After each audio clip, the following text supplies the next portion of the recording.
آج کی دنیا میں ترقی کا اصل پیمانہ صرف سڑکوں کا جال نہیں بلکہ ڈیجیٹل رابطے کی مضبوطی ہے۔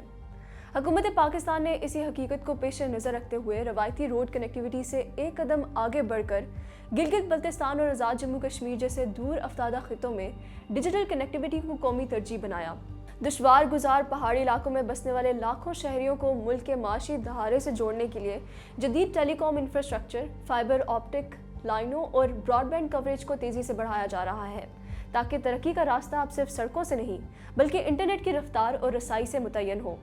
اسپیشل کمیونیکیشن آرگنائزیشن (SCO) اس سلسلے میں ایک کڑی ہے۔ یہ ایک کمرشل نہیں بلکہ ایک سرکاری ادارہ ہے جو وزارت اطلاعات اور ٹیلی کام کے تحت کام کرتا ہے۔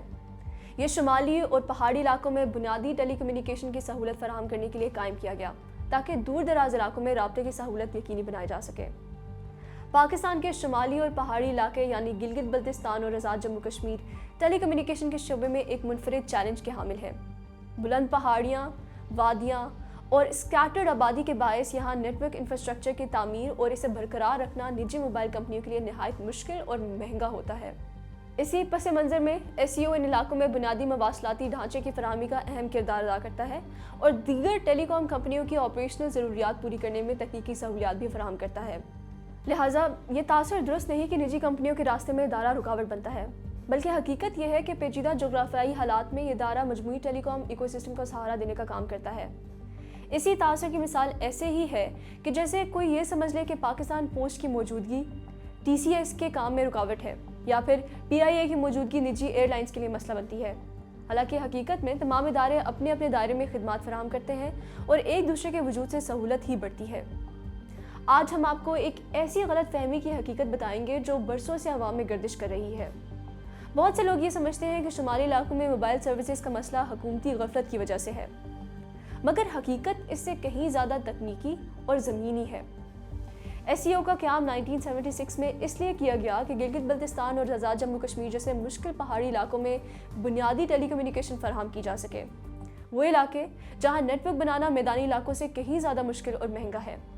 مثال کے طور پر میدانی علاقوں میں ایک ٹاور 3 سے 6 کلومیٹر فاصلے پر لگ جاتا ہے، لیکن پہاڑی علاقوں میں یہی فاصلہ صرف 1 سے 2 کلومیٹر رہ جاتا ہے اور خرچہ تقریباً 3 گنا بڑھ جاتا ہے۔ پھر اس میں مزید اضافہ گلگت بلتستان میں 20 گھنٹے اور آزاد جموں کشمیر میں 14 گھنٹے کی لوڈ شیڈنگ، مہنگی بجلی اور نیٹ ورک چلانے کی مشکلات کرتی ہے، جس کی وجہ سے موبائل سروسز بار بار متاثر ہوتی ہیں۔ حقیقت یہ ہے کہ آزاد جموں کشمیر اور GB میں تمام پرائیویٹ ٹیلی کام کمپنیوں کو کام کرنے کے باقاعدہ لائسنس حاصل ہیں، لیکن مشکل جغرافیہ کے باعث وہ وسیع پیمانے پر سرمایہ کاری نہیں کر پاتی۔ یہی وجہ ہے کہ اس وقت شمالی علاقوں میں تقریباً 320 ٹاورز SCO کے لگائے ہوئے ہیں جو وادیوں، گاؤں اور پہاڑی چوٹیوں تک رابطہ پہنچانے میں، جبکہ جاز اور موبلنگ کے صرف 37 اور یوفون کے 23 ٹاورز کام کر رہے ہیں۔ اس کے ساتھ SCO ان کمپنیوں کو بینڈ وڈتھ فراہم کرتا ہے اور ان کی سروسز کو فعال رکھنے میں بھی مدد دیتا ہے۔ اور سب سے اہم بات یہ کہ پاکستان کے دیگر علاقوں میں صرف 13.5% سائٹس فائبر آپٹک سے جڑی ہیں، جبکہ گلگت بلتستان اور آزاد جموں کشمیر میں یہ شرح 62% ہے، جو واضح طور پر بتاتا ہے کہ مشکل پہاڑی خطوں میں بھی ڈیجیٹل کنیکٹیویٹی بہتر بنانے کی سنجیدہ کوششیں کی گئی ہیں۔ گلگت بلتستان اور آزاد جموں کشمیر کی آبادی کم بھی ہے اور پھیلی ہوئی بھی۔ GB میں فی مربع کلومیٹر صرف 25 لوگ رہتے ہیں، جبکہ AJK میں یہ تعداد 330 ہے۔ یہی کم آبادی اور دور دراز بستیاں شمالی علاقوں میں ٹیلی کام کاروبار کو منافع کے بجائے ایک خدمت میں بدل دیتی ہیں۔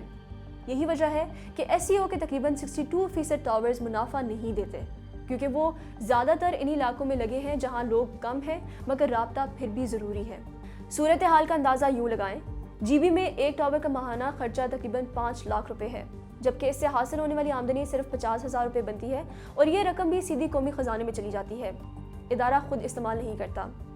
اس سب کے باوجود SCO ان مشکل وادیوں، برفیلے پہاڑوں اور دور افتادہ بستیوں میں مسلسل رابطہ برقرار رکھے ہوئے ہے۔ یہی وہ جگہ ہے جہاں یہ ادارہ محض ایک حکومتی ٹیلی کام ادارہ نہیں بلکہ خالص عوامی خدمت کا کردار ادا کرتا دکھائی دیتا ہے۔ اگر غور کریں تو ایک بات خود ہی بہت کچھ واضح کر دیتی ہے۔ اگر SCO واقعی منافع کمانے والا ادارہ ہوتا تو کیا وہ صرف گلگت بلتستان اور آزاد جموں کشمیر تک محدود رہتا؟ ظاہر ہے نہیں۔ پاکستان کے باقی 4 صوبوں میں آبادی بھی زیادہ ہے اور منافع کے مواقع بھی بہت بڑے ہیں، مگر SCO ان علاقوں میں کام نہیں کرتا کیونکہ اس کا اصل مقصد منافع نہیں بلکہ وہ خلا پر کرنا ہے جسے نجی کمپنیاں پر کرنے کو تیار نہیں ہوتی۔ حقیقت یہ ہے کہ گلگت بلتستان اور آزاد جموں کشمیر کی ٹیلی کام مارکیٹ پورے پاکستان کی مارکیٹ کا صرف 5 سے 7% ہے۔ نجی کمپنیاں قدرتی طور پر ان علاقوں میں جاتی ہیں جہاں کم سرمایہ لگے اور زیادہ منافع ملے، یعنی میدانی علاقے اور بڑے شہر۔ اس کے برعکس شمالی علاقوں کا ہر ٹاور مشکل ترین جغرافیہ، قیمتی مشینری، برف باری، لینڈ سلائیڈنگ اور مہنگی دیکھ بھال کا تقاضا کرتا ہے۔ یہی وجہ ہے کہ پرائیویٹ کمپنیوں کے لیے یہ سرمایہ کاری فائدے کا سودا نہیں بنتی۔ ایسے میں ایس سی او کا ان خطوں میں نقصان برداشت کر کے بھی رابطہ برقرار رکھنا کسی کاروباری حکمت عملی کا نتیجہ نہیں، بلکہ عوامی ضرورت اور حکومتی ذمہ داری ہے۔ اور دلچسپ بات یہ ہے کہ ایس سی او کو قانونی طور پر پورے پاکستان میں کام کرنے کی اجازت ہے، کوئی ادارہ اسے روکتا نہیں، لیکن پھر بھی وہ وہی کام کرتا ہے جہاں ریاست کو کسی ایسے ادارے کی سب سے زیادہ ضرورت ہے جو منافع کے بجائے عوامی خدمت کو ترجیح دے۔ مزید یہ کہ ایس سی او کے اقدامات نے شمالی علاقوں میں ڈیجیٹل فرق کم کرنے میں نمایاں کردار ادا کیا ہے۔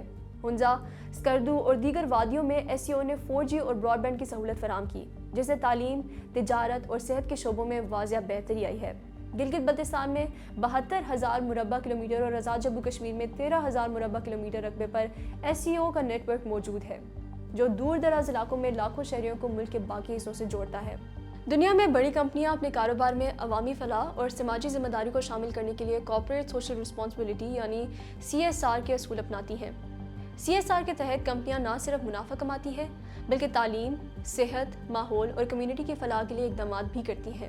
کچھ ممالک میں یہ قانوناً لازمی ہے، جیسے کہ بھارت میں بڑی کمپنیوں کو اپنے منافع کا کم از کم 2% CSR میں خرچ کرنا پڑتا ہے، جبکہ امریکہ اور یورپ میں یہ زیادہ تر رضاکارانہ طور پر ہوتا ہے۔